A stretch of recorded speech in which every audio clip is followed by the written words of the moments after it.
Hey, what's up, everybody? This is Brady Grove bringing you another interlude episode of RotoBowler's official MMA podcast, Tap That.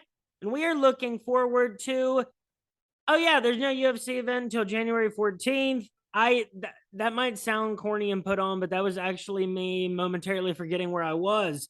Um, Folks, it's a couple days after Christmas, and with me today on this very special interlude episode, he's been on once before. I can't remember how long ago that was. That could have been a year ago for all I know. It actually might have been. But give it up for Jim Blair. Jim, how are you doing, man? How's your holiday? I'm doing good, Brady. Things are going good. Had a lot of great meals, spending some time with family right now in Pennsylvania, but looking forward to getting back to Kentucky and catching up with some friends too over the holiday break.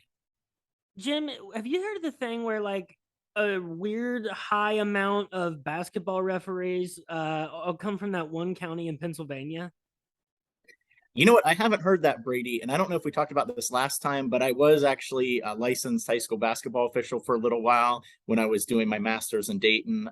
Mark Hoying, who's their intramural director, he was like, "Oh, you should get your basketball license." I went through his training thing, so it actually takes a lot of prep work and time to go in, and I think it gives you a whole new perspective on sports because there's definitely a lot of fans, especially I would say some parents at the children's game that are a little too rude and over the top with the referees. So I think it allows you to see a new perspective. So I would actually highly encourage your listeners, if you're interested in that at all, give it a shot, go through the training process. You'll have a new respect for the sport. You'll have a new perspective as to the referees and the officials that are there. And Brady, I'm not sure of what it's like right now in Ohio and Kentucky, but I have seen back home in Pennsylvania PIAA is really hurting for officials. They've had to cancel a number of different sporting events because there just aren't enough anymore because of the number of people that I think get turned off because of the fans, and Oh, they're like, it's not worth it anymore to be an official. So oh, I'd highly encourage people to go out and do it. Give it a shot. you hate to hear that because that's a completely preventable thing, man. It's like, look, I don't have kids. My brother was an umpire for like different levels of like youth baseball in Northern Kentucky. I Mm-hmm. but I don't have kids. I don't know what it's like to sit there and come home from your long day and watch like your whole family life played out through their, and that's what leads to an angry explosion. But like, Yes. it just seems like it's extremely uncalled for, man. There's like the umpire you're berating, sometimes they're like 15 or 16 in a lot of those situations. It's like, damn, I can't believe people actually do that, but it seems to be a rampant problem. Yeah, there's a number of things, Brady. And actually, early on in my research career, we did do a couple of articles and research studies. It's surprising the number of officials that have actually been assaulted by some type of sports fan or the athlete that's participating, the amount of heckling that goes on. There's actually a big political side too, with the signers who decide which games you get, which leagues you're in. Did you go to their officiating camp in the summer? Did you not go to their officiating camp? So there's, I would say, some internal things that are really hurting the officials, but there's also the external as well. And even outside of the kid sports, Brady, I don't know if you play any like adult sports leagues. I know before COVID, I played in the adult basketball league in Lexington Sport and Social Club. But officiating some of those games, I think people think that they're like back in their glory days of college or high school, or they're in like the NBA. I mean, they just got to realize it's for exercise and fun. You're winning like an intramural trophy at the end of the thing. You don't need to be as hard on the officials as they are. We're just out here trying to have a good time. But something I think, and especially too, Brady, we might talk about this as well. There have been so many instances now in professional sports, especially the NBA, where the fans are saying really vulgar, inappropriate things, not only to the officials, but to the players. And the players are getting the officials involved, having confrontations. And then we're seeing the fans get ejected or permanently banned from the arenas as a result, which I think is a good thing because we don't have people heckling other people at work like that. It's not normal to walk up and, say those inappropriate things about, someone in society. And we don't want that. We want people to have fun, competitive time at the games, but not cross that line. Well, so we're already into the politics of amateur basketball refereeing in the state of Pennsylvania, and we haven't even really let you do your proper introduction. Jim, for those who haven't who didn't hear the last episode we did, please tell everybody who you are and what you've been doing of late. Yeah, sure. So everybody, my name's Dr. James Blair. I usually go by Jim. I'm an assistant professor of marketing at Eastern Kentucky University. I'm currently teaching a winter term class, short 6 weeks, business to business sales and marketing.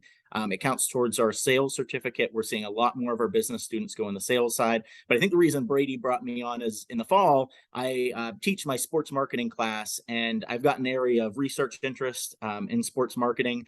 But that was my first semester. I got to use my textbook, Sports Marketing and Winning Approach, in the classroom. So it was really nice going through that process, students using that material, different assignments, activities. They had a blast. They even went to a competition in Washington, D.C., got first place designing an ad campaign for the Arthur Ashe Foundation. It's basically this nonprofit organization that promotes the legacy of Arthur Ashe, what he did as a tennis player, humanitarian, some of the things that he did, good causes, and they have different scholarships and opportunities available. But the students did a great job. It was awesome them seeing, learning those skills in the classroom, getting some practice and experience, and then competing at a high level, winning that. So I do teach a sports marketing. I also teach our intro to marketing class, marketing essentials. So I'll be teaching that again in the spring, 2 sections of that. And I'll also be teaching in our MBA program for the first time. I just got accepted as a MBA faculty member at EKU, and I will be teaching our capstone class for our Masters of Business students. So looking forward to that. It's been a busy school year so far, but we've got a lot more goals to achieve at Eastern, and excited the direction things are going. Well, congratulations on all that, Jim. Sounds like you've had a banner year, man. It's been a good year. So I'm looking forward to 2023, but I think there's a lot to celebrate with 2022, and looking forward to seeing what's in the future. Oh, Jim, what a beautiful segue that was. 2022, 2023, look forward to the future. Jim, we have another. How long has it been since we last talked on it? Do you have any idea? Time has been so crazy that I'm trying to remember, at the point at which we last talked, I feel like, was it back in the spring? Yeah, I want to say it was a few months back, several months back, but I'd be guessing on the date. But I would say springtime sometime sounds about right. So we have we have a college football season, and this much into a college basketball season, more worth of sample size, what this new era of college sports might look like. And it's a moving target because we also get the announcement that USC and UCLA are, they're moving to the Big Ten. There's a big scramble for all the conferences to realign. And what we're finding, especially now that the 12-team playoff is expanding, is you can already see the ways that this has opened up opportunities for schools that otherwise never would have had it. It felt like a rat race there for a second. It felt like we were looking at two 30-team mega NFL kind of conferences. And now it's starting to even out a little more, it feels like. In the transfer portal, there's over 1,000 guys in that for college basketball and college football at any given point.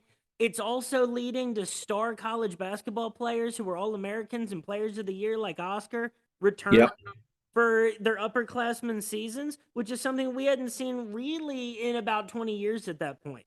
Um, what have you noticed as the biggest key takeaways from the world of college athletics and how it is changing based on what you saw in 2022? Yeah, Brady, you highlighted like several key things that are going on, and I would expect there's going to be a lot more changes moving forward and a lot more disruption. And I think there's a lot of people that might say they know what direction or where things are going, but I think it's going to be difficult to know as there's so many stakeholders that can control where their university's going, where they're going as an athlete, what brands, who's in control, is there a governing body that's going to oversee this? Um, Media rights partners, all of that is going to have some influence. So I think, Brady, with the first part you were talking about, with those bigger schools, USC, UCLA going to the Big Ten, it's going to be interesting to see the ramifications of that moving forward with the Pac, because I believe there have even been some rumblings of other conferences, and I believe it was the Big Ten, of potentially targeting Washington as well as Oregon to their conference. So does the Pac 12 recruit new schools to come in? Do they poach from the Mountain West? Do we see that dismantle like we saw with like the WAC conference, and then it becomes something completely different where all those schools abandon, and then we pick up a bunch of like FCS schools, and even related to like EKU news, ASUN WAC, it got leaked. I think it was like 2 weeks ago now, or maybe a week and a half.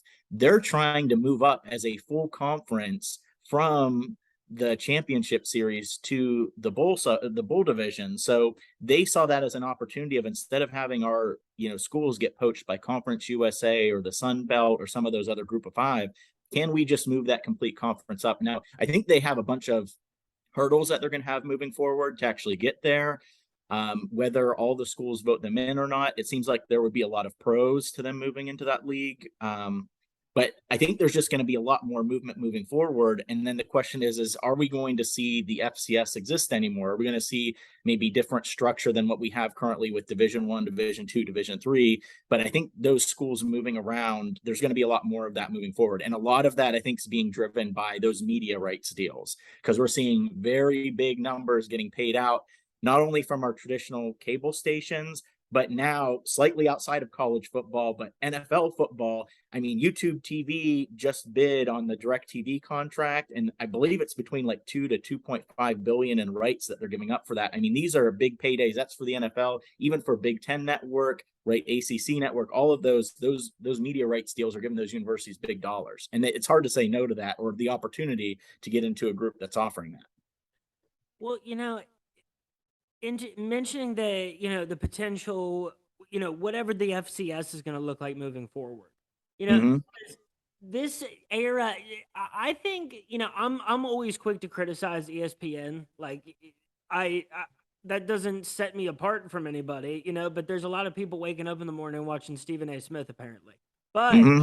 it's with ESPN, I think, is responsible for a lot of the bad things that have happened in college sports. But ESPN Plus, I can't knock it all. That has been, right now, that's a window for anybody across the country or across the world into any college sports program that is in a city of, of 30,000 people and has a 6,000 enrollment. If there's a team you want to watch, you have all the ability in the world to go out there and watch them. And, the FCS, one, I mean, their playoff system is so infinitely better than the FBS. And, EKU got to be a part of that this year. That was very exciting for Eastern. And, a big place to get up to, with them trying to make them, rumored to wanting to make the move to the FBS. And, is that something that those schools like EKU and Jacksonville State would be able to handle? But you see a lot more like attention paid to like the Division II championships, I feel like, over the last few years. I feel like Ferris State and schools like Valdosta State have become real brands over the last few years. And, a handful of years ago, I couldn't say that I really knew any Division II or Division III school that wasn't in the state of Kentucky that I personally knew about. But, it feels like college football always thinks that its future lies with a handful select of 30 teams. But in reality, teams like Coastal Carolina, teams like BYU, UC, Memphis, Houston, those could all be Alabamas. There's no reason why they couldn't be. And in fact, they have all the resources in the world in terms of their market and the talent pool that they have to draw from to be able to reach that ceiling. Mm-hmm. College football's been keeping that ceiling from them for a while. And it just feels weird right now for all college football fans because everybody has a way that they want it to be, and everybody has something about the way it currently is that they absolutely hate. And right now, neither of us know how it's going to turn out. Yeah, I would agree with that, Brady. I think the big thing with that, when you were talking about the ESPN Plus, that opened up a lot of doors to those smaller universities to be able to reach out, connect with alumni, and those alumni can now watch the game, or even just young sports fans be able to see content not only in their area, but literally across the US or even potentially across the globe outside of college sports. So with that, I think it has opened the opportunity door for those universities. I know when I've been away from home, I've even turned on ESPN Plus, and I've seen, like, I believe it was the Division II football playoffs with like Slippery Rock University. That's one of the schools close to where I'm from in Pennsylvania, playing against like Gannon or Mercyhurst. But I know even talking with EKU's communications and media team, they want to make sure they realize that there's an opportunity there with that ESPN Plus to reach out to that alumni base, to potentially get them more connected with the university, get them to donate, feel that loyalty as a fan, an alumni, a student at the university. But they want to make sure that when they're putting that stream together, it needs to be high quality. Because Brady, you may have seen this, because I've definitely seen this on some of the schools' broadcasts. It is rough to watch some of those games. They don't have the best angles. It's not the best video quality. But I know they've made that a point of emphasis at EKU, because you don't want to have an alum that's tuning in and then they see this like terrible screen image. They can't even, see what's going on in the game. And then they might perceive your brand or the university's brand as like a lower quality. So I know they've put an extra emphasis on that. They're like, this is an opportunity with the ESPN Plus. We need to make sure it's a high quality. And I think universities leveraging that and putting in that extra effort will put forth some big dividends. I do want to talk about, though, Brady, because you were mentioning about how some of those smaller schools have kind of a chance with the expanded playoffs. I am still concerned, because this was, when I was growing up as a kid, they, instead of having that committee that helped decide who would get in, who doesn't get in the playoffs, that's all qualitative feedback and qualitative data, right? They're like, based on my feelings, their strength of schedule, the opponents that they beat, I think this school's in, that school's out. My concern with that is there's potential for manipulation of the data, right? You can purposely, if you've got two schools on the edge, it's in the bowl committee's like best interest, and for college football's best interest, to put that bigger school in over that smaller school, because they have a much larger alumni base, fan group, versus before, when they would have a point system, you could clearly see which one was higher based off of the calculations from strength to schedule, win-loss ratio. And I think it was even Oklahoma, everybody was saying they would run up the score against their opponents because even the score differential mattered. So the thing is, the key thing, because you're talking about like TV ratings, watching Stephen A. Smith, the debates, if you have the quantitative system, it's clear cut. This is who's in, this is who's out. People like the debate. They like the qualitative research. So even though there's biases and flaws, that's what gets all the talking heads on TV or on the podcast or on the radio shows. They debate going back and forth.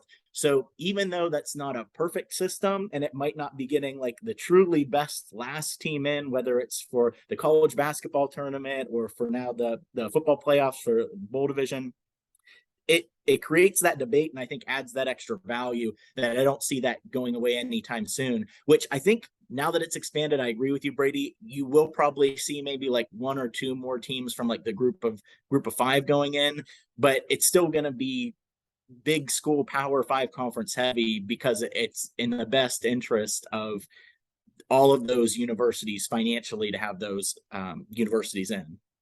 Well, sure, absolutely. And no matter what in college, I think men's college basketball and women's college basketball, they have all right, I'll go back. College basketball, college baseball, and then any other school or sport that follows the system, they have the fairest postseasons in all of amateur sports, and maybe, I mean, professional sports, it's down to a limit of how many teams, and then you can do best of 7. Really, best of 7 is the best way to do it.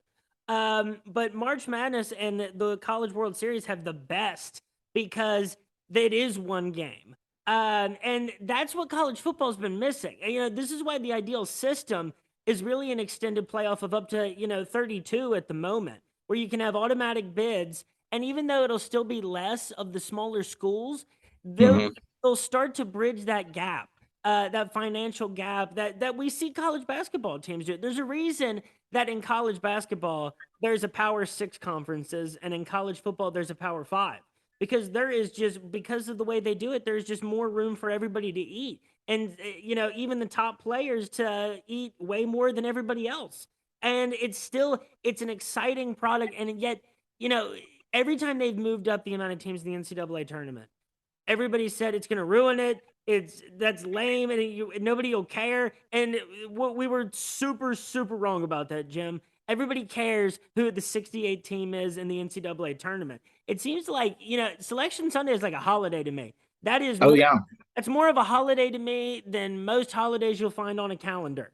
And, there's a reason that has that, and that when the college football playoff selection show comes along, Because my team isn't one of the 4 teams involved, I don't even watch. Same with the Heisman. Same with the Hmm. Heisman. A lot of the same arguments can be made. That I mean, what is the Heisman? That's the quarterback of the most popular team with the best record that year. That's who it always goes to. And you got to think that at some point, Jim, that those numbers will start to speak to the powers at play. And you'd hope that, this year, you'd hope that the ratings are super low for the bowl season. But unfortunately, just like when you hope things for elections and stuff, it's probably wrong statistically if you're looking at it from a sociological perspective at the United States. Yeah, I agree with you, Brady. And I think as part of like the tradition with like March Madness, I mean, people just enjoy filling out that bracket. There's a better chance for some brand or university that you're connected to be in there. A lot of people like rooting for the underdog. We've created the Cinderella story as a part of March Madness. And we're seeing a lot more parity too, where some of those teams, like if we're looking, sorry, Brady, with UK last year, was it St. Peter's was the one that upset them, the 15 seed? We're Yep. seeing more of those big upsets early on, and some of those teams are even advancing, far into the tournament. But that's something where people like rooting for the underdog. I agree with you. Having more of those brands, universities in there allows for more of those people to cheer and connect. And having that with the college football, I think does the same thing. You'll hear those people saying maybe it devalues the tournament. If you're looking at it from a statistical perspective, I mean, the one-off game is less statistically, significant, showing that the team is actually better than like what you said, having a 7-game series. But I think the stats have shown you need to play each other like dozens of times to actually have the true best team, which just isn't going to happen with time constraints. But I think everybody likes the March Madness, the way that it's been set up. They're moving that way, something similar towards college football. But what you brought up, Brady, is actually a really important point. With the numbers being down for some of the early bowl games so far, people have been questioning, well, if we've got this like expanded playoff with the FBS teams, what does it mean to be in a bowl game? What is the value of that? And we're also seeing a lot of these athletes who are in the bowl games and they might be in their senior year or junior year. They might be declaring for the NFL draft. That game might be less meaningful to them. They might sit out that game. And I would go even further, Brady. You're talking about the transfer portal. If you're saying, you know what, I'm going to be heading out of here next year, or I think it's really likely, why risk injuring yourself in that game when you could be moving up to maybe a better situation, whether it's a university that gets more TV coverage, better scouting, better opponents, better NIL deals, whatever it might be? That kind of has devalued those games. And there have been a few articles that have been published recently, and even the bowl games have come out and said, we want to create some type of NIL with the athletes. Is there a way that we can use those top tier athletes to promote our bowl games moving forward? So what those bowl games look like and what their value is moving forward will be interesting. If that new group of 6 conference, whatever they end up calling the ASUN WAC moving forward, enters in, that should help because you're going to get less of those 5 and 7 teams that get in with the bowl exemption status, or the 6 and 6 teams. You should have some higher quality opponents and there are better winning records into those bowl games, because right now some of them just feel really watered down and you're just seeing 2 mediocre teams go up against each other and you're like, this isn't even the playoffs, right? What does this game mean to me as a fan moving forward? And the matchups are horrible, man. They're made by people who are trying to make a greater dividend on their dollar invested, which Yes. I completely understand. But I don't think those people know anything about college football. Because if you really wanted to make the most on your dollar invested, it seems like you would try to tap into what makes college sports so great.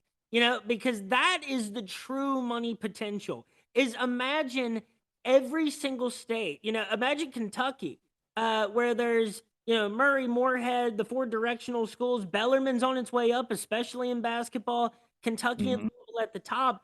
Imagine if there were dedicated, strong fan bases behind all of those programs across that state.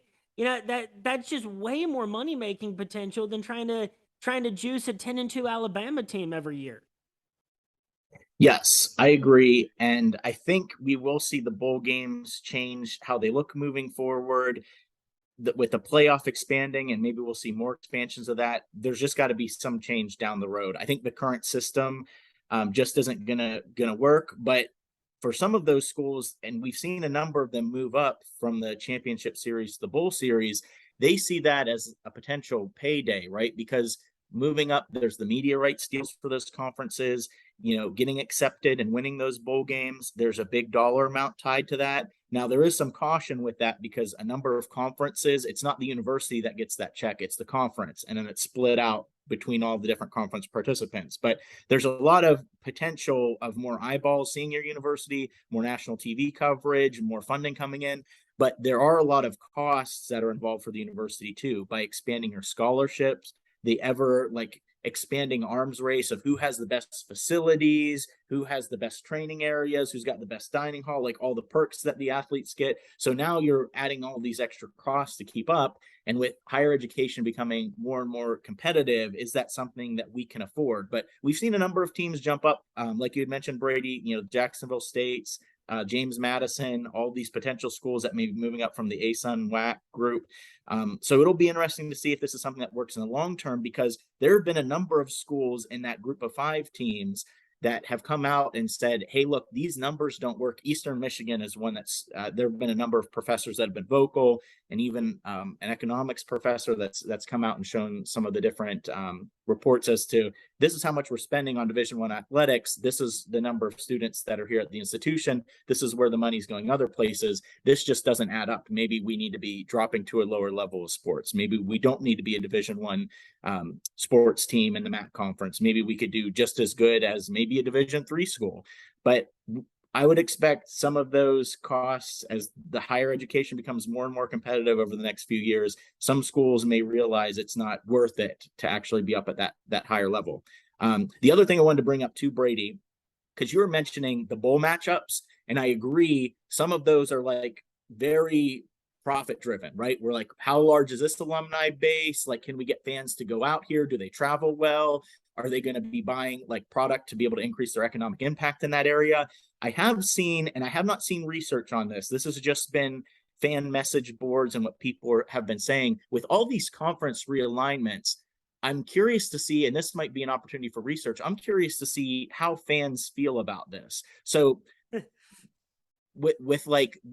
is what I mean by it. With rivalry games, right?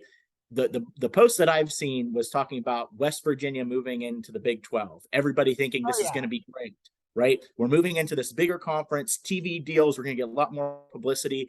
But when you think about the teams that you're playing, a lot of fans were saying, you know what, it doesn't even feel like it's a conference game. It feels like it's a non-conference game all the time. And the travel is so far away, it's not realistic for me to go all the way down to Texas or, wherever else I might be going to watch those games on the road, right? And I'm curious to see, same thing with the USC and UCLA and the Big Ten Conference continuing to expand. When they go over and play Rutgers or Maryland or, whoever it might be, are those fans going to travel? Do they feel like it's actual rivalry?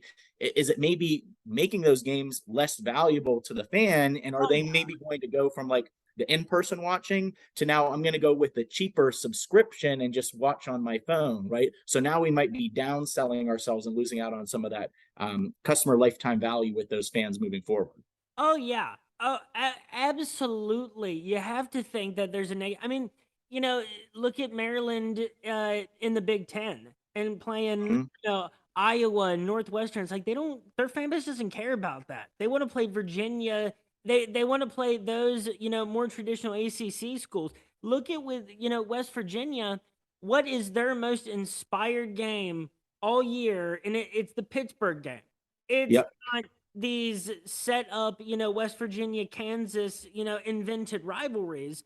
And USC and UCLA, you really have to wonder if them and Texas and Oklahoma and the moves that they're making, if they didn't make a horrible mistake.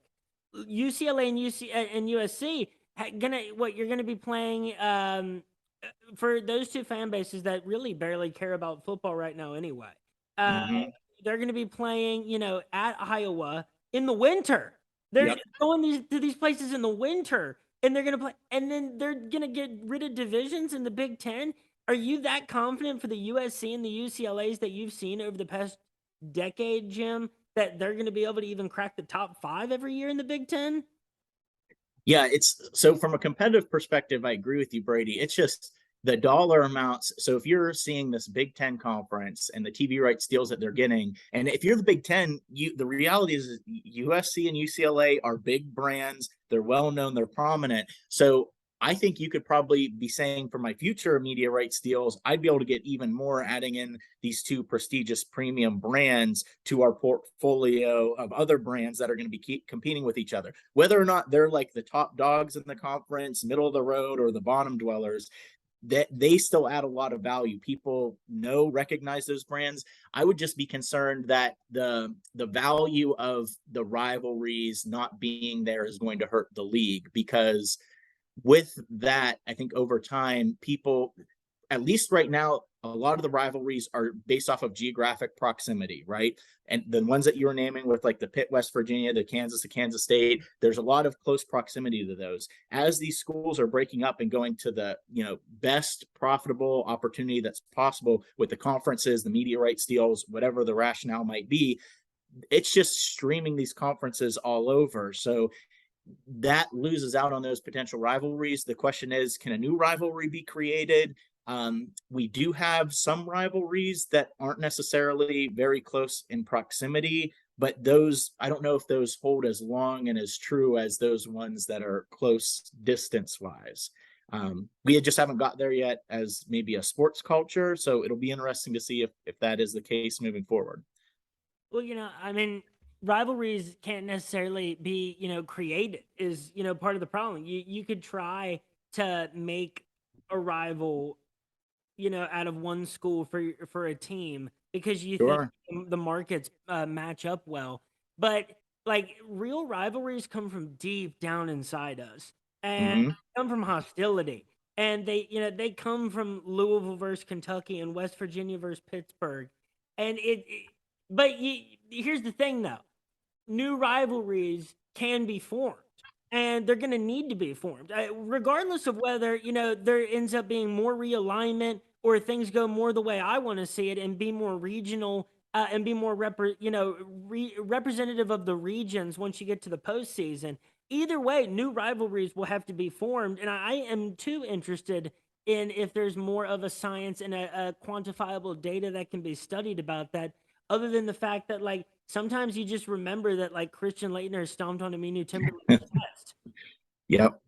Yeah, no, I agree, Brady. And just from, again, just my experiences at EKU, I know I've asked my students this in class and, even outside the classroom, with us moving conferences and teams moving out, I say, who's our rival? And I was like, is it Western still? Because back in the day, like Eastern versus Western Kentucky was a thing. And they're like, no, ever since they moved up, to the bowl division, we play them every once in a while. We had a home game against them in basketball, very close to a sellout. Like it generates a lot of interest, but we just don't play them as frequently. And some were like, well, maybe it's Moorhead, but since we're not in the OVC anymore, we don't like consistently always play Moorhead. So now it's like, well, with the A-Sun, is it like Bellarmine? And they're like, no, that's the closest one geographically to us, but we just don't have the history of playing them regularly, even though they're an in-state school. So I don't know. It'll be interesting to see. Those rivalries, I agree, do take time. It adds a lot of value to games because even if, both of the teams aren't doing well, you still want to have those bragging rights, right? Hey, we beat Western this year. We beat Moorhead, whoever it might be. You want to win that game and fans get genuinely interested. I know the Mac Brady, I want to say they experimented with this several years back where they made it the last game of their football season was the rivalry game. So they would have like Ohio versus Miami of Ohio. They'd have Bowling Green versus Toledo. They'd have Eastern versus Western Michigan. They made it. And that way they figured at the very last game, if both teams are out of it or one team's out of it, it still adds that value and people pay for those tickets because those are usually right around Thanksgiving, snow days. So it might get people to view on TV for the action games or actually go out in the snow and cold and watch them.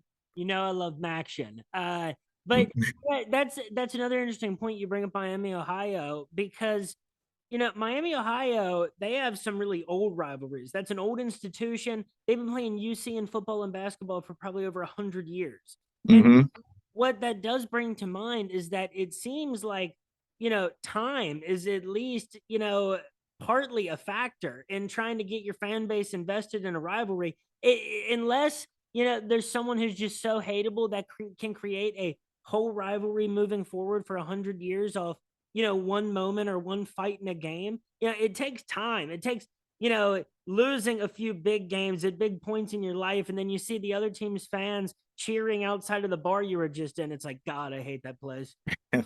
Yep. Yeah, I agree, Brady. I would think it's geographic proximity, it's time. There's got to be some competitiveness too, right? Because the other team can't be winning all the time. So there's got to be at Right. least some chance for both teams to win. And we don't just see, I mean, we see this at college sports, we see it at professional sports, but there's even a market too for this, Brady, in high school sports. I know there's an ad agency out of Lexington, Kentucky. They're called Brainbox. They own a brand that's called the Great American Rivalry Series. They actually will do the broadcasting for high school football games, the top tier matchups. They'll live stream the games. They'll have awards. They'll get sponsors for the games. Like they saw this value from a high school sports Wow. level, right? Of the rivalry, because even think back, Brady, wherever you went to high school, I'm back home in Pennsylvania. I was showing everybody around Hermitage, PA. I was like, this is our rival Sharon. They're right down the road from us, right? You have that rivalry at the high school level. People feel that close by. There's value to that too, whether it's the high school football game, the high school basketball game, whatever it might be.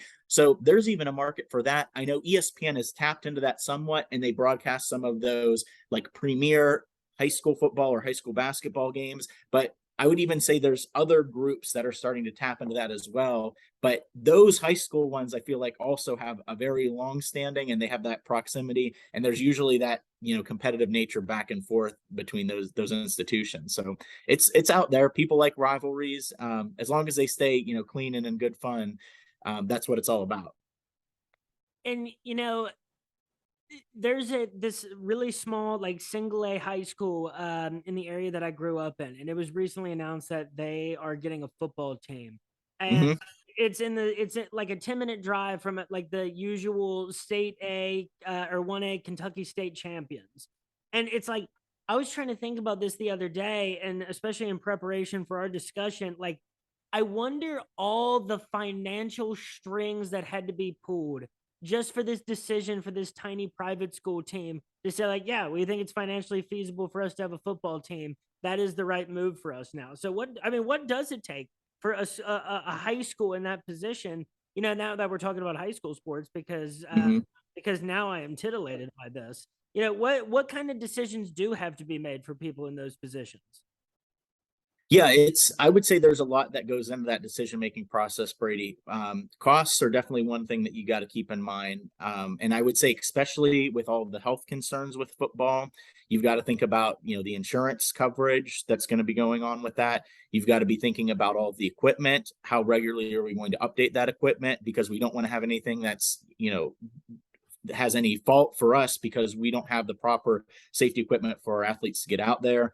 I know also as well with the actual like viewing experience, do we have the infrastructure to build a stadium? Are we going to have artificial turf? That's what the NFL has been talking about. Are we going to have, natural grass that's out there? All the injuries that we're starting to see with the artificial turf currently, whether it's at the pro level, the college level, the high school level, there's a lot of decisions that go into that. And on top of that, I would think just the sport of football, there's a lot of negative perceptions, especially I would say with the youth sports, because these kids are getting these traumatic brain injuries. We're still learning about CTE. We know that there's a lot of negative repercussions from this, but it sounds like from the early research, I mean, we're seeing people that are only playing at the high school level that are getting CTE, right?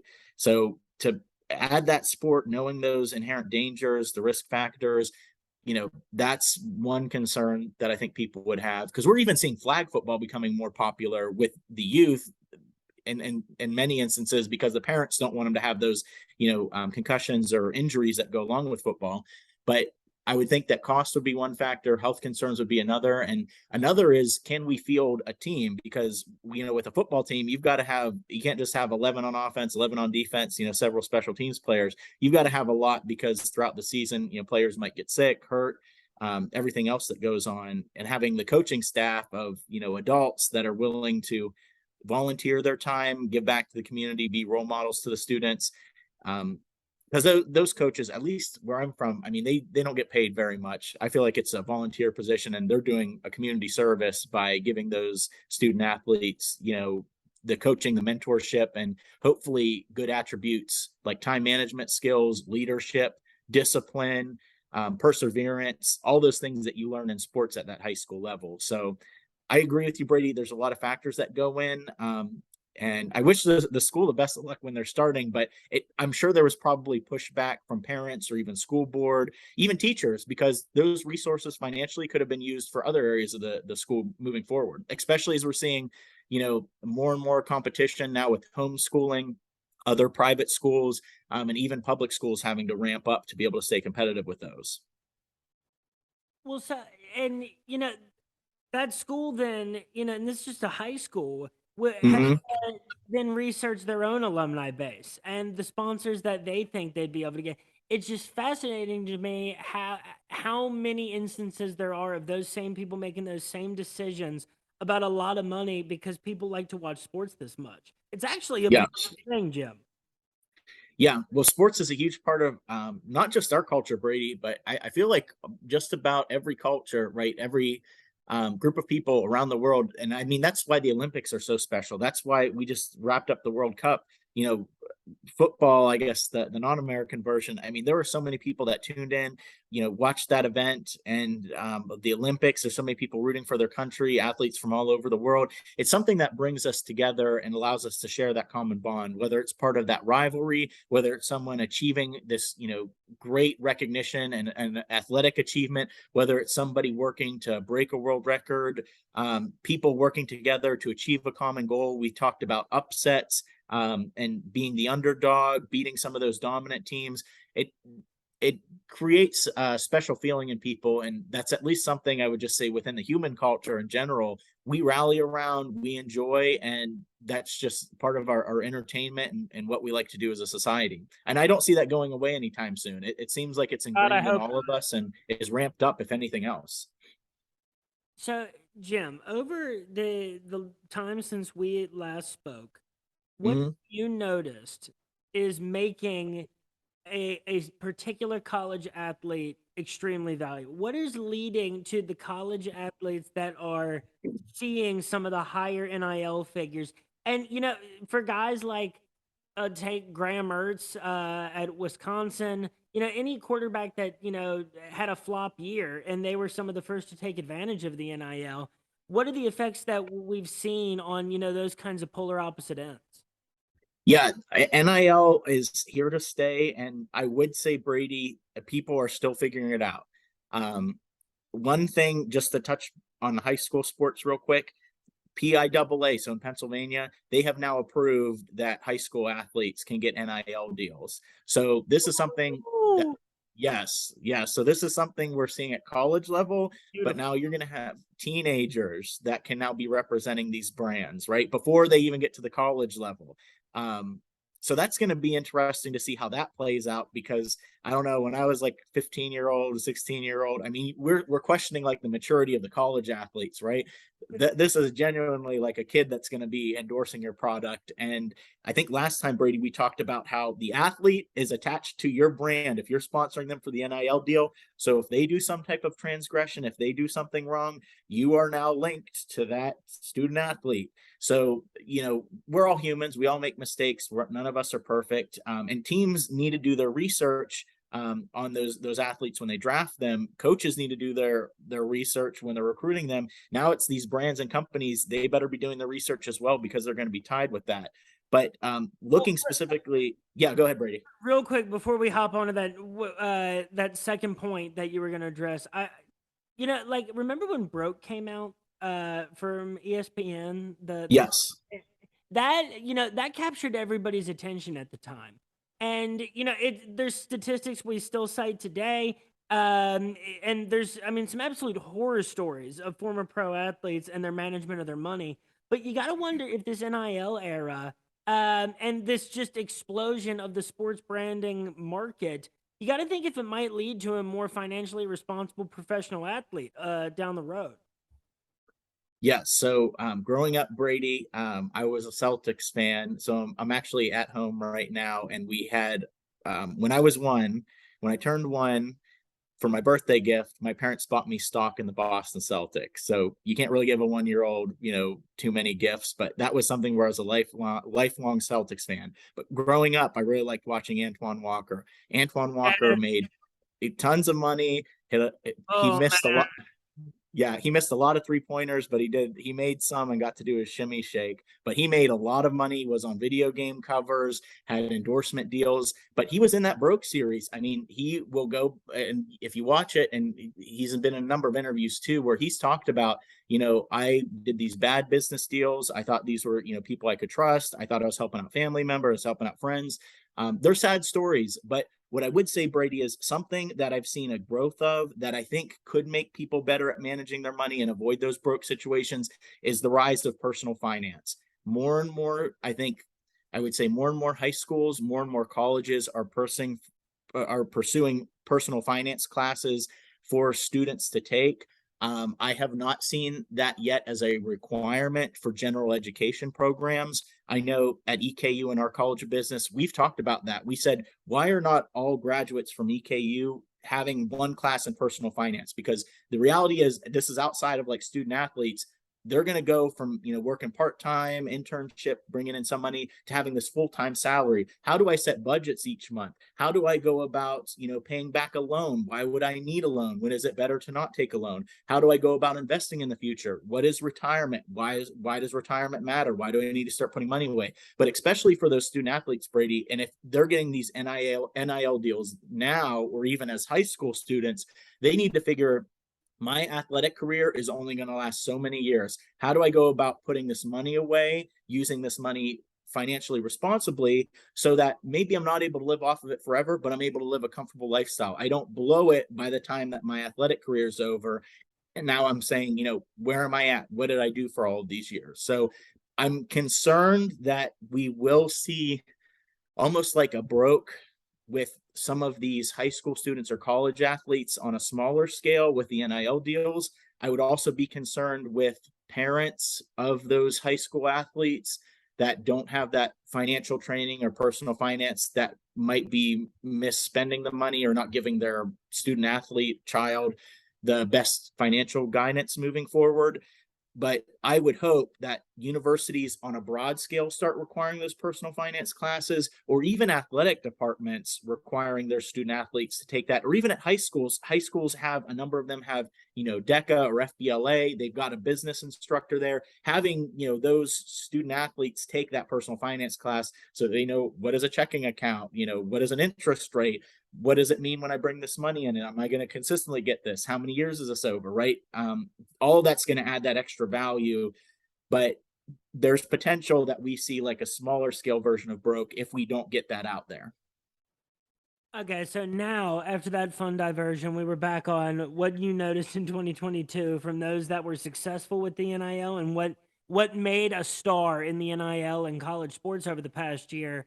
And maybe who were some of the athletes and why that maybe fell flat when they were making waves at the beginning. Yeah, I would say, Brady, it's still wild, wild west. So I'm going to give you an example of like a local one at EKU and what we learned from that NIL deal. So this past year, when I was teaching my sports marketing class, I had pop up in my news feed, Exact Communications, now official NIL partner with Danielle Rainey. And I know the CEO of Exact Communications. So I liked the post. I was like, Dale, this is awesome. Like, I'd love to talk to you more about how this works. And he's like, well, why don't I just zoom into your class this afternoon? So we had Dale come in and talk to us. Exact Communications is an internet technology communications provider, primarily doing B2B, which is business to business. They're not as much consumer focused. He wanted to do this NIL deal with Danielle Rainey. Danielle is on the women's basketball team. She is a transfer. I believe she did play at University of Florida beforehand, if I remember correctly, maybe Eastern Michigan. I think she's transferred a few times, but a good basketball player, scorer, and I think Coach Todd had a very great addition to the women's basketball team. The big thing is when we were talking with Dale, he was recruited by her agent. He reached out to a number of businesses, said, I think Danielle might be a good fit. This is what we were looking for. What's your business looking to grow your business? But even when we did like our Q&A as a class with Dale, we were asking questions like, why Danielle? Why is she a good fit? And I think for Dale, as an EKU alumnus, he saw this as a way to be able to attach the EKU brand with his business. So it might be able to get other businesses that have decision makers within the buying center to say, what, that's an EKU friendly business. I want to do business with them. In addition to that, I know Dale's done like some social media posts with there, but the thing that myself and the students were surprised with, and this isn't to knock Danielle, but if you look at her social media, she's got an Instagram, but she doesn't have a Facebook, a Twitter. I don't believe she had a TikTok, but even the Instagram was set to private. So when we're thinking about like, how do we communicate out? And even Dale said, he's like, we would need to communicate on Facebook or LinkedIn with my target audience. How do you go about selecting those athletes? Are they good fits? Are they not good fits? And I think Dale's got a process set up for his business as to evaluating whether or not this NIL deal works. What would we do next time to improve it? But to be honest, Brady, I think a lot of businesses that are jumping in, they're trying to figure out, is this worth it? Is it not worth it? How do I make this work? When does this not work? And I think the other thing too that's been new with NILs that I would expect more of are those collective funds that we're seeing. So with EKU, they've got the Maroon Fund where they are pooling resources of different businesses and individuals that are fans of EKU to be able to do these NIL deals with the different athletes. So I know with EKU, I think they've got a couple of restaurants that are partners and whatnot where the student athletes will do social media posts. But I know, Brady, you're probably more familiar with the one at UK. UK also has a collective where they're able to get maybe some of those smaller scale donors, whether they're individuals or businesses, to be a part of that collective. And that allows not only the big brands to the NIL deals, but also some of those smaller ones to give back and pay those student athletes. So I'm curious to see how those collectives work moving forwards, if fans like giving or donating to those or those small businesses, and if we see the number of deals around those collectives expand moving forward, where you might not just see one athlete endorsing, but maybe like several people on the team connecting with that brand. And, another thing that's come with, brands of all sizes giving endorsement deals to college athletes is there's also been, fraudulent facade payments of, $10 million to different guys offering them to transfer and play football for fill in the blank here, but I'm sure y'all can use your imagination as to who, a select group we could be talking about. But you know what I mean is that, right now, the Wild West, in terms of the NCAA, didn't even seem to think how they were going to try to enforce this. And the tampering has been everywhere, and they don't seem like they're able to do anything about it. Yes. And I think that's going to play a role moving forward too, Brady, because at least from like a coach's perspective, I think in their opinion, it's literally 24/7, 365 is recruitment, because you have no idea who's going to go in that transfer portal from your team, from other teams, what's your team makeup going to be from year to year. And one of those things that is going to be influencing those athletes moving forward is the potential for NIL money. And I was looking through some different recruitment websites, Brady. I want to say like a week or 2 weeks ago, one was even putting valuations of those like transfer portal athletes, what their NIL like potential money would be. So from that standpoint, we are now getting like third-party evaluations as to what is the value of that athlete. And I'm not sure if they were taking into consideration like their social media reach, so the number of followers they have and the people that are actually getting impressions or engagement with in their audience. Is it like how good they are of an athlete, the prestige or brand of the school? Does it have national media rights deals where it can reach out? But if we're taking into all those different variables, we can now place a value on that athlete. That should make those NIL deals, you should have higher confidence that that's going to pay off if you're a company or a brand moving forward. But if you're a college sports coach, you have to realize that when you're competing with that athlete, you've just added another criteria. What's the potential for NIL? Because I think the student athletes, some that's going to be more or less important than others, and you've got to be cognizant of that moving forward. But I agree with you, Brady. Some may think there's this big multi-million-dollar NIL deal that's available at the school, and then it just never materializes, right? Because it's not through the university, it's through a third party, through another business organization. You don't know if that's going to happen for sure until you start doing that negotiation and down the line. And some student athletes may see a greener pasture, and then when they get there, they're in for a shocking surprise as to what the reality is. Well, at least you're able to transfer now, and it is insane. And we're seeing people with 6 years of college eligibility, or I mean, even more. That's really an average. It seems like at some of the outside conferences, but at least you're able to find a fit. You're able to find where you do maybe have a market. That is at least a positive. It's just this is all so different than what we're used to. But you look back at any period of college sports, and it's always way more different than the previous era was used to. Right? If we were coming into the 70s and 80s, we would be fresh off of allowing dunks in college Yep. basketball. There was a period where we weren't doing that, and we figured out that was marketable. That scored well on the TV ratings once they allowed. And thank you to Daryl Griffith for ushering in that era. But Jim, with EKU, this impending possible move to the FBS, what does it take from EKU as an institution and for their individual sports programs to be able to make that transition and to navigate the learning curve appropriately? Yeah, there's still a number of hurdles that they need to get through with the NCAA approving them, the FBS schools voting to say yes. But from like EKU's perspective, I know they've been approved and they will be starting on the stadium renovation. It's tens of millions of dollars for their basketball arena, McBriar Arena, and that will be happening. Oh, go ahead. Beautiful venue. Yes, very nice venue. And they're going to keep a lot of the structure the same. They're going to be doing a lot of updates, renovations. I think they're looking into luxury suites, a lot more friendly fan experience. But they've been doing things, Brady, to generate that revenue.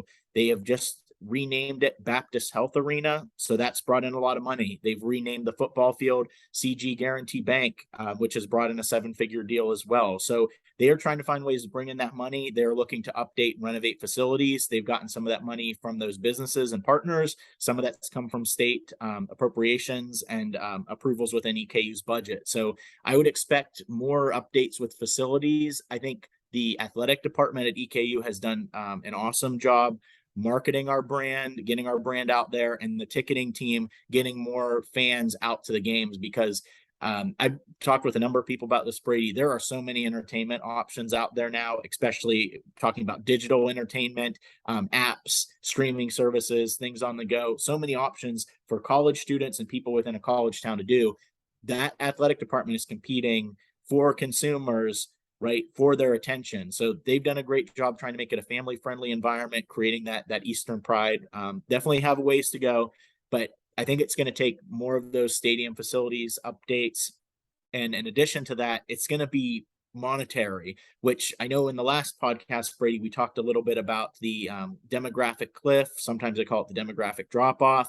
The number of high school students that are graduating in just a couple of years drops off significantly because the birth rate 18 years prior to that dropped off. So the reality is I think there's going to be some universities that are going to be spending a lot of money in areas, and at some point they're going to question it. Does this make sense with the budget? Because should we be putting more resources into like our other students? Should we be putting more money into infrastructure? Should we be working more to pay higher salary for our employees so we're getting the best employees possible? There's tons of different areas within the university. It is a huge organization and a structure, but college sports, like we said, is a big part of our culture. Can playing in the FBS draw in more students to apply to our school? Can it get more alumni to give more regularly to our university? Can it improve our brand image, right? And I'm hoping that those are things the athletic department has been tracking and will continue to track moving forward, because whether it's sports or it's outside in any business venue, you need to be tracking those metrics, because if it's not performing, we need to change our strategy moving forward. But I think at least in past years, moving to the FBS has shown some benefits. And Brady, I can send you maybe the paper afterwards, but there was a professor who presented at the Appalachian Research and Business Symposium last spring, and his research was looking at party schools and schools that won sporting championships. And his research found that if you had a team that won a football championship, it saw enrollment go up. The key thing he was looking at, though, was in the admissions criteria, he was looking at GPA SAT scores. What was happening is you were getting a lot more of those students that had like average or below average SAT, ACT, GPA type of scores that were applying and going in. And his question was, is this going to help us in the long term if we're getting these average or below average students applying and being a part of our university? My question, though, to him, and he didn't have the data, and I would say this is what I would look at moving forward. I'm not worried about the quality student going in. I'm worried about the quality student going out. Ooh. Because whether or not we're like a party school or a sports school or whatever, if I'm able to get, and I look at this for my students now, I don't care if you're an average student, below average student, above average student, you've all got potential.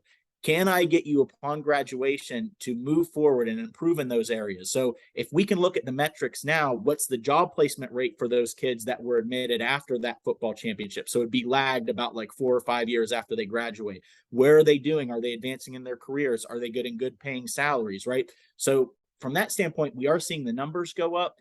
I would argue that the research is mixed as to the quality of student, because I'd want to see what's the outcome of the student. Even if you're telling me you're giving me more average or below average students, can we get them to a level where they're actually really excellent in the workforce, having success in their professional career, whatever those other, outcomes might be. But at least the formula in the past has been, if you're good at sports and you get that national coverage, you can see the admissions go up, and you will normally see more alumni donations and giving of gifts.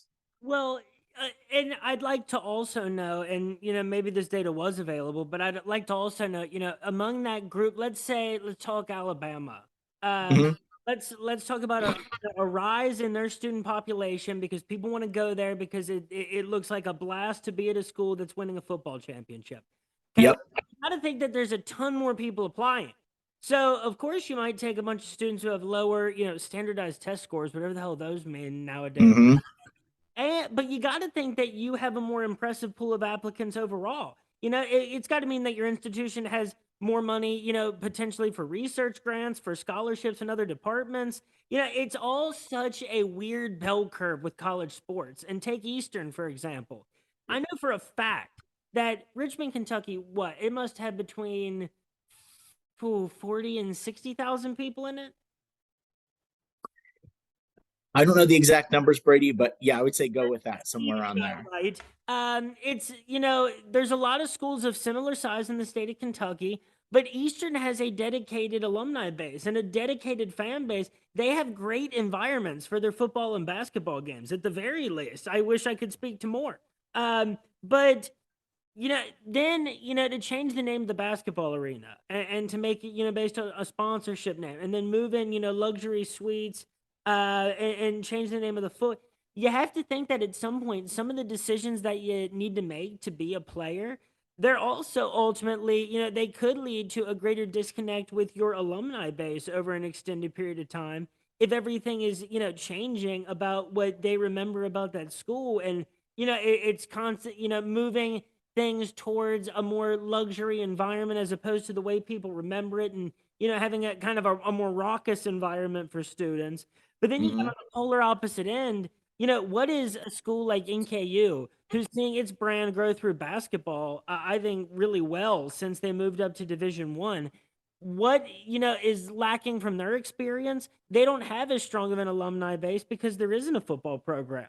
And so, that is what is keeping them at a certain level. And folks, by the way, support the cause. Go to my Twitter account at RotoBrady, sign the petition to convince NKU to start up a football program. But what do you think about a school like NKU? Because I'm fascinated by the way that I think that their brand has grown since coming up to D1, and the success that they had really quickly in basketball. Yeah, Brady, I would definitely agree. I think with that move to Division 1, it's just part of that status symbol, kind of like we've made it. It's a high level conference that we're in with the Horizon League. We're well known university. We're seen on the map now. We get some of that national media coverage too. I think they've got a lot of potential there. One thing and this is the same with Eastern. And I've talked with my students about this, Brady. I think we've got a good quality brand. I would say Northern Kentucky's got a good quality brand. The thing that I think hurts us is inherently with our directional name, because I'll use Eastern as the example. That way it doesn't sound like I'm bashing Northern. But if I say, like, I'm interviewing and I say, I went to Eastern, or I'm just talking with people socially, I went to Eastern.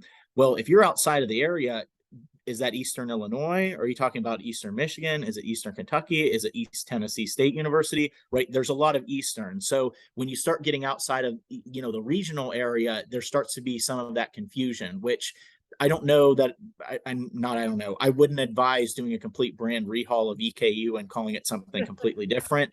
But I think that is a limiting factor when you have those directions within your name. But as far as like NKU goes with the football program, I would say, even more so than the high school team that you were talking about, that's where the administrators need to go through. And I would even say, especially the athletic department, they've got to go through and do, cost benefit analysis. What do we expect are going to be our costs moving forward? Are there going to be any risks or liabilities of adding this football team? What do we expect for revenue coming in? What is this going to do and impact our university moving forward? Whether it's our brand and our image, whether it's the amount of money that alumni are giving. Is this something that we can even compete? Is this outside of our budget moving forward? Is this something that, we wouldn't be able to withstand or be able to maintain in the long run? With NKU being close to Cincinnati and it having like a pretty good sized alumni base, that may be something moving forward. That's something, though, they'd have to be looking at their internal finances. And at least from my knowledge, Brady, they'd also have to be looking at, well, are we able to keep up when this drop off of students happens? Are we able to keep up with our number of students? Are we concerned that people are going to start going to Cincinnati or Xavier close by? Are people going to be price conscious, and are they going to go to one of maybe the cheaper options? Are we going to see more students go to like a community college for the first 2 years, way cheaper than going to NKU? And now NKU just gets them their junior and senior year, and they're only getting half of those tuition dollars. And they're not getting the right dining hall plans, the dorm room, right? That's where they're bringing a lot of revenue, is through the housing, the residence life, and through the meal plans. If we're missing out on those the first 2 years, those are significant revenue streams. So there's a lot of uncertainty. I've heard of, just from the marketing and business discipline, like the College of Business at other universities, there are a number that have had professors retiring.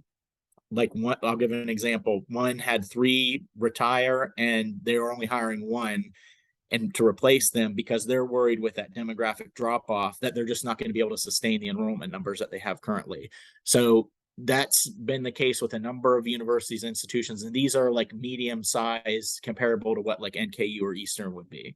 So with those uncertainties in the air, you need to have like some guarantee of, if we're going to be spending this much money, we're going to be competing at a Division I level, can we sustain that?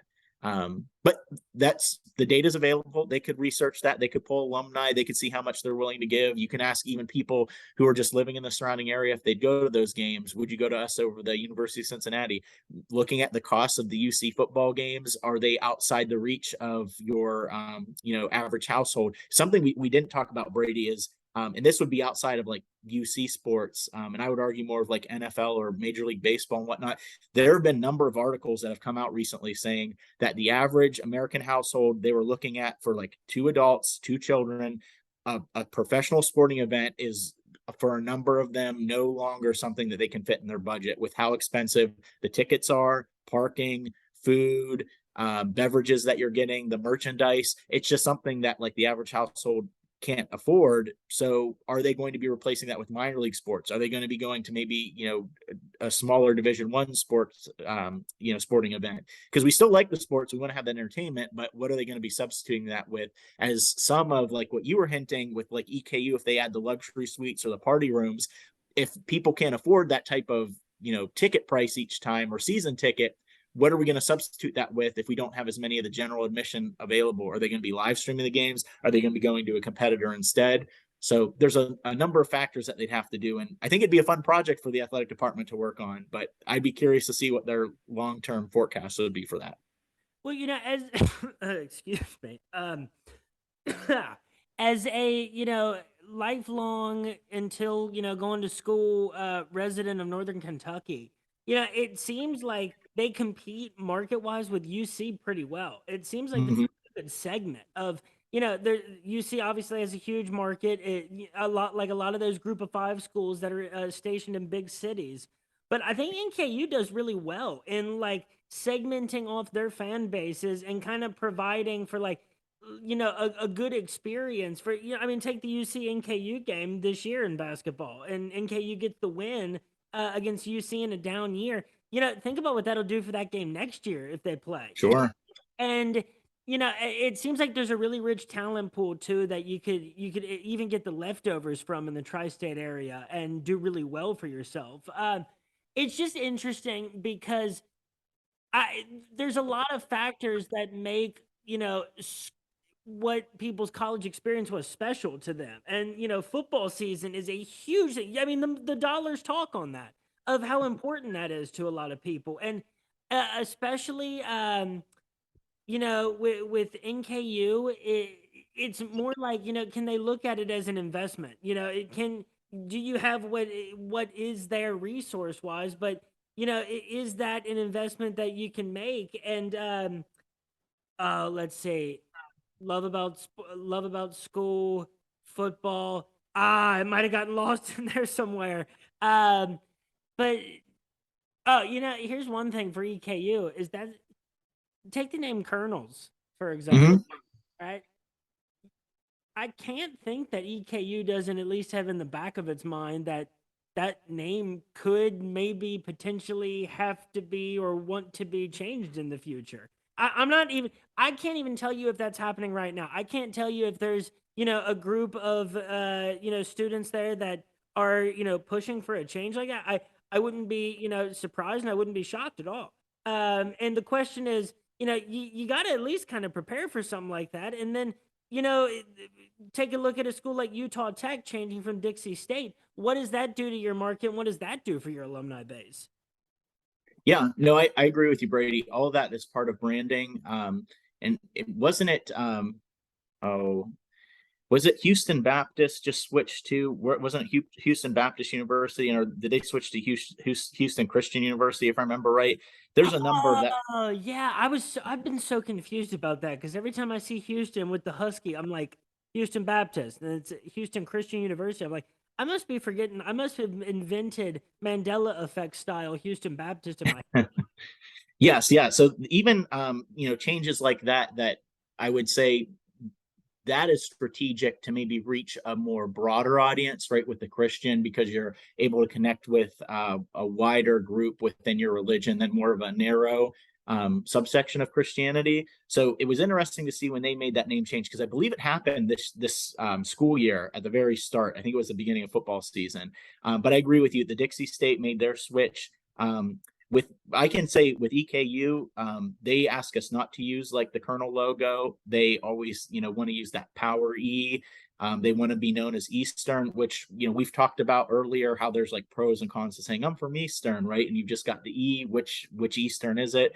I think there's potential for like a branding campaign to be able to highlight like what does it mean to actually be a colonel, right? And to be able to show each of the different students, like our diverse population, how it's a matter of pride, how it's leaders in our communities, how it's giving back. And the reality is that EKU, one of our slogans is the school of opportunity. And we want you to come there because we know the opportunities you can have with a college degree afterwards. And I think highlighting that we want to turn you into a colonel, which means you're a leader in your community, you're someone that's going to be giving back, making positive changes moving forward, and it's something that's an honor and a distinction. We need to communicate that as the brand to be able to show the positive aspects moving forward. And I'm not in those meetings, Brady. I'm not on the marketing communications branding team. They could be one to go a completely different direction, but I think there's a lot of pride that you can have with that. And one thing that this might be more of a funny thing, but I brought up in my sports marketing class, and some of the students were like, "Oh yeah, we think they should do that too." There is a huge, like, they're doing all these naming right things. There is a huge potential. Yum Brands is out of Louisville, Kentucky. They own KFC. They have all those wacky commercials with the Colonel. Why not do like a multi-year, multi-million dollar deal where we are the Eastern Kentucky KFC Colonels? We would be the first school that I know of that has a branding rights deal for our mascot. And we could have like I'm a big WWE fan. Maybe they bring like Shawn Michaels back and like Becky Lynch, who all like they had everybody dress up as like the Colonel, and it seemed like it rotated every commercial. But bring them in, have that a part of your brand, and it'd be kind of fun, cool, wacky, a little bit different. And then maybe as part of that deal, we have a I believe it's like a health and dietetics, like food type of major. Why not have like one class in there about like chicken cooking, like what is the way to actually go through and make an actual like KFC chicken, because there are other universities like Penn State, closer to where I'm from, they have a major in creamery where they're known for their ice cream. They actually have an ice cream shop there. People major in that, they specialize in it with the dairy farms and whatnot. Maybe they can come up with something creative where it could actually lead to a career in something culinary or something of that aspect. So I think that's also kind of like a fun, playful way to get that. And I think that would also get us on the map because it would be something unique and different. But I'm sure you'd have to get Yum Brands on board with that. But the way they've created their brand and personality over the past few years, that might be something that they would be interested in. I'm just floored because it never ceases to amaze me how many ideas I could have float around in my head thinking about this, and then how many ideas that I never would have thought of in a million years, like that one, the EKU KFC kernels. I'll tell you what, I'd have mixed feelings about it, but it would have everybody's attention. Yes, I think you would have it for a while, and I'd be curious to see the long-term ramifications because there could be some negative ones to that, but I think it would get you on the map and it would bring in some needed revenue, especially if you were trying to move up to the bowl division, right? And you need those extra funds for updated facilities and whatnot. That might be you'd have first mover advantage. Other universities haven't done that. But I think there's definitely risk involved. I wouldn't say that it's all, sunshine and rainbows. You could definitely run into some problems with that as well. But I don't know. We'll see what it is moving forward. Maybe they completely change the name and they get rid of the Power E. I just think there's some problems with just going on your direction because you lose your identity with all the other directional schools that are in the U.S. And that's the real thing, I think, at the heart of all of this is that schools have to find out what their identity is if you're going to survive, because you have to occupy a niche market wherever you're at. Yep. Alabama, you're not an underdog. That's not your identity. 5-star talent and sending guys to in the first round of the NFL draft, that's your identity. But Coastal Carolina, what's your identity? And Clemson, what's your Miami, Ohio, Miami, Florida? You have to do this based on what makes your brand strong. And we're still figuring out who even has a good brand in Mm-hmm. the past few years. Because there's been a lot of audition periods for different schools' brands and different athletes' brands. Yeah, I agree with that, Brady. And the big thing with branding is storytelling. And I think everybody's got some type of story to tell, whether it's with the rivalries that we've talked about before, the tradition, the history. What is your mission and value as an institution? What do you believe in? What is your community? Right? There's so many different aspects that you're able to bring in. And if you're able to tell that story in a unique way, that adds so much more value, allows fans potential recruits to be able to connect with you and feel like they're a part of that community, and I think can create a competitive advantage versus others where if you're not telling your story as effectively, you're going to have probably a harder time getting those alumni engaged, saying, I am a Colonel, or I'm a Bobcat, or I'm a Wildcat, or whatever your university is. Or if you don't have that, maybe you don't have that connection, right? You're not feeling as close to the university, and I think that would have more short-term and long-term negative consequences moving forward for those alums, potential recruits that you're bringing in, a number of different aspects. All right, Jim, before we get going tonight, is there anything you want to shout out, anything you want to promote, anything you want to say? The floor is yours, my friend.